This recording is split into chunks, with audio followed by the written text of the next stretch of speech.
pensando. Chaveei, porque quando o pai e a mãe chaveiam a porta do quarto, né, gente?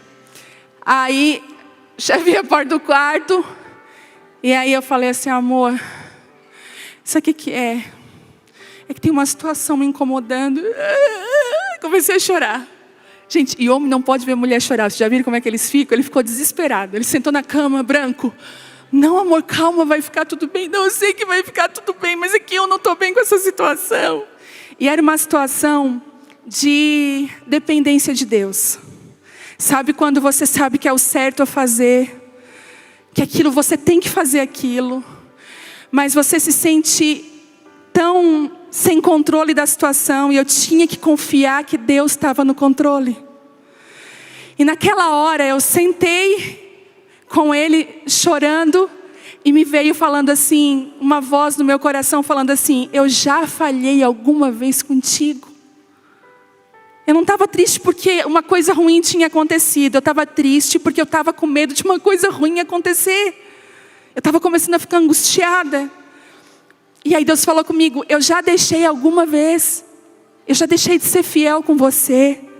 Eu já te dei dores de parto, e na última hora eu não deixei o bebê nascer.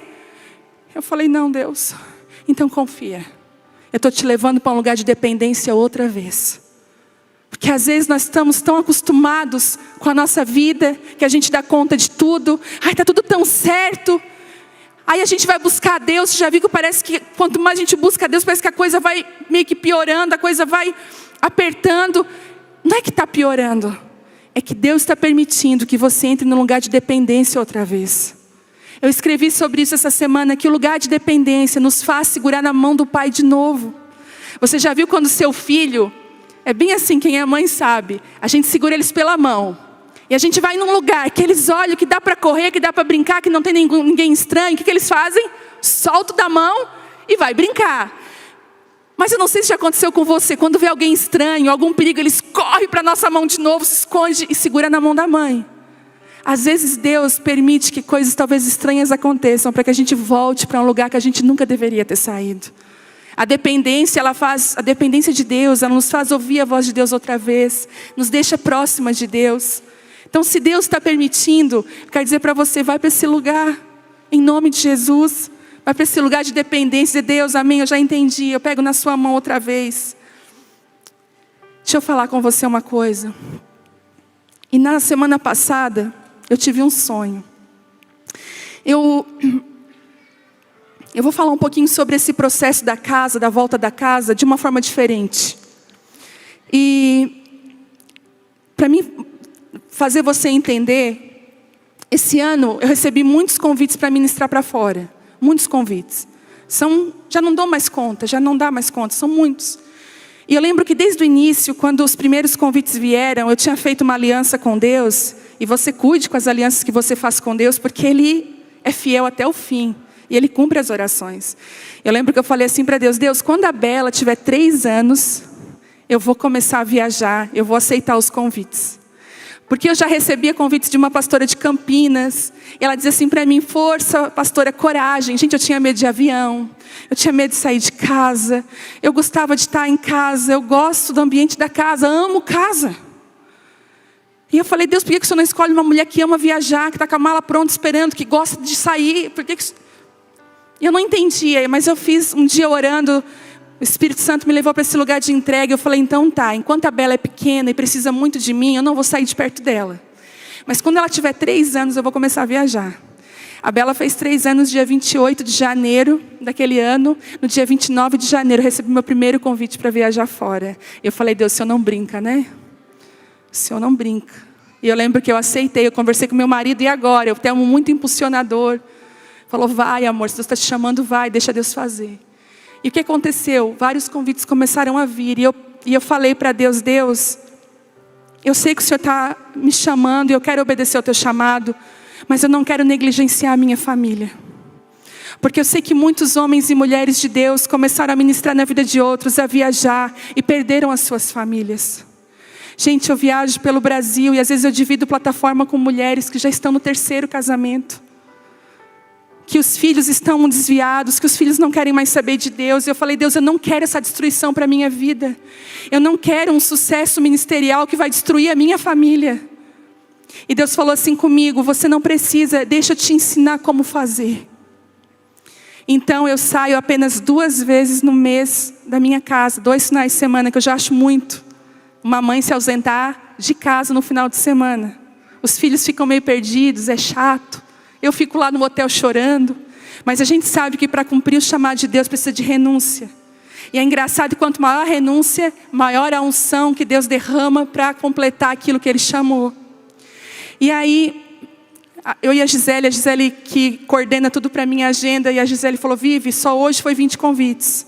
Vivi, só hoje foi 15. E agora, o que a gente faz? Tem que fazer um site. Não dá mais para ficar no WhatsApp, não tem mais vida.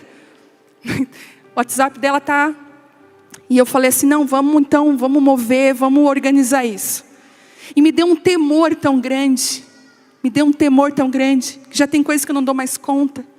E eu fui dormir, um domingo à tarde, estava muito cansada, eu fui dormir. Quando eu dormi, eu tive um sonho. Olha o sonho que eu tive. Eu sonhei que eu estava numa nação, e eu estava, não lembro qual a nação, me parecia ser os Estados Unidos, eu estava lá, num corredor muito fino, e eu estava... ministrando a pessoas, ministrando e conversando com pessoas. E toda hora no sonho eu queria chegar perto do Thelma, não conseguia. E a Bela passava longe de mim correndo. E eu dizia, minha filha. E eu tentava chamar para perto e não conseguia. E aquele sonho angustiante. Às vezes a gente sonha com os nossos medos, né? A gente sonha com as coisas que a gente tem medo. E aí no final do sonho, era como se eu chegava em casa daquela viagem. Quando eu cheguei em casa, olha só, gente... Como Deus ele é perfeito para ministrar conosco. Eu era gigante e a minha casa era bem pequenininha. E eu chegava e a minha casa era pequena e eu queria entrar na minha casa e eu não conseguia porque eu era muito gigante. Eu era uma gigante. E eu via a Bela chorar em casa, o Thelmo me chamar, mas eu não conseguia entrar porque eu era gigante. E na hora, no sonho, eu olhei, como que eu vou entrar na minha casa? Eu estou muito grande. E aí eu olhei para a minha casa e eu falei, eu entendi. Eu tenho que diminuir. Eu tenho que ficar pequena outra vez. E no sonho eu fiquei pequena. E eu entrei dentro de casa e abracei a Bela e o Thelmo. Eu acordei de um pulo. Corri para a sala, abracei o Thelmo e a Vitória e a Bela. E eles, ai, que foi? E eu lá, desesperada. E eu falei, eu preciso ficar pequena outra vez. Eu preciso entrar nesse lugar de ficar pequena. De não deixar algumas coisas entrarem no coração, de não deixar essas coisas tirarem o meu lugar de mãe, de esposa, de pastora dessa casa. E eu senti Deus guiando o meu coração para um lugar, e eu queria compartilhar isso com vocês essa noite. Por que o inimigo quer tanto nos roubar da nossa casa? Por que tantas coisas querem nos afastar da nossa casa? Porque existe algo poderoso na nossa casa. Casa fala do nosso lugar de refúgio. A recarga no final do dia que a gente precisa. Se tivesse gravadores dentro da nossa casa, ao abrir a porta, a gente solta um suspiro. Cheguei em casa. É igual quando tira o sutiã. Gente, depois corta, Rodrigo. Isso aqui é só para quem está aqui. É igual tirar o sutiã. Que alívio, né? Porque a casa, ela tem esse poder de trazer essa devolução. Você já viu? Você vai para a rua, você anda... Gente, eu tipo assim, que eu acho que eu ando tão meia velha, que eu vou para o centro, vou para a praça. Quem que falava praça antigamente? Vou para a praça, resolver as coisas. Eu vou no centro resolver alguma coisa, eu volto com dor de cabeça para casa. Quem é assim? Que fica estressada só de banco e coisa...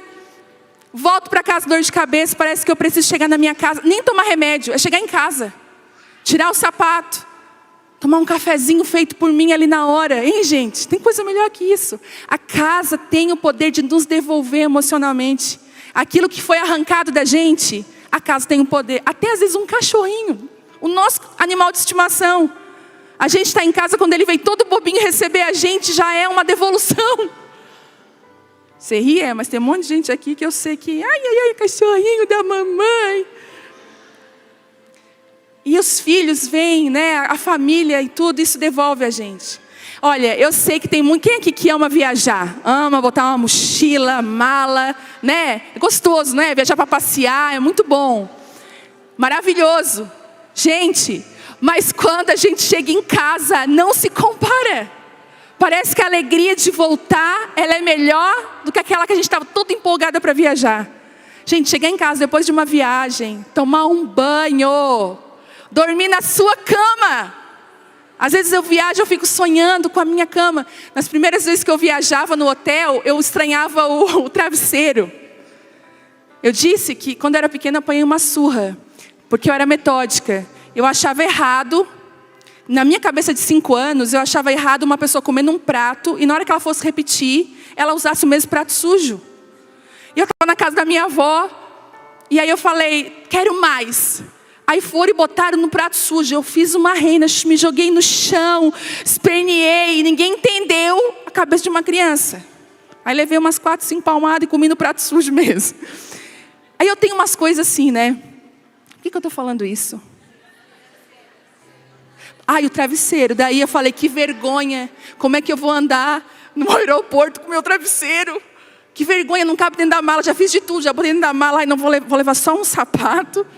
Mas o meu travesseiro é aquele da NASA, aquele que não dá para... Não dá. Então, e aí no começo eu custei. Porque, gente, mas quando a gente chega em casa, o travesseiro, a fronha da gente.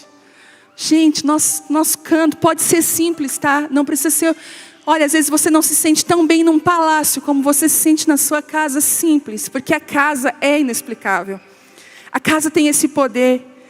E sabe, mas nós podemos ter uma casa e não ter um lar. A gente pode ter essa casa, mas a verdade é que o mais importante da casa é o lar. É a paz que essa casa pode ter.